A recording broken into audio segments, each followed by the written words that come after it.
ప్రియమైన క్రైస్తవ సోదరి సోదరులందరికీ కూడా క్రీస్తునామములో వందనములు తెలియజేస్తున్నాం.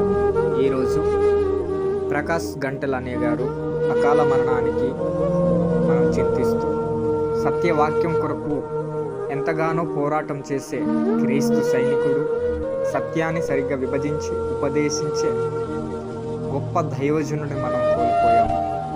ఎంతో శాస్త్రీయంగాను నిరూపిస్తూ దేవుడు లేడు అన్న వాడిని దేవుడు ఉన్నాడు అని శాస్త్రీయంగా నిరూపిస్తూ ఎందరినో సత్యం వైపు నడిపించినటువంటి ప్రకాష్ గంటెల్ అనే గారు మన మధ్య లేకపోవడం చాలా బాధాకరమైన విషయం.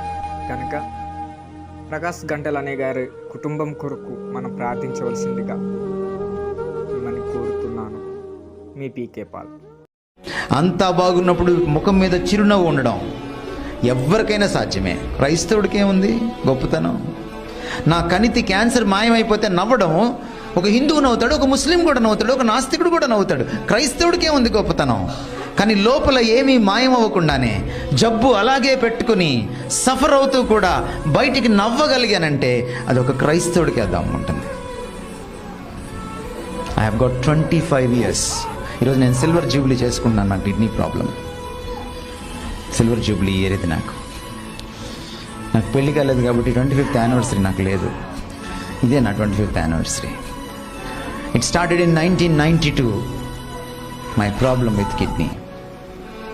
నేను దాని దేవుడిని అడిగాను, నువ్వు నా కోసం చచ్చిపోయావు, నిన్నేం అడగలేను, తీసేయమని కూడా నేను అడగలేను. నీకు ఇష్టమైతే తీసేయలేకపోతే ఉంచే, బట్ నీ కృప నువ్వు నాకు చాలు.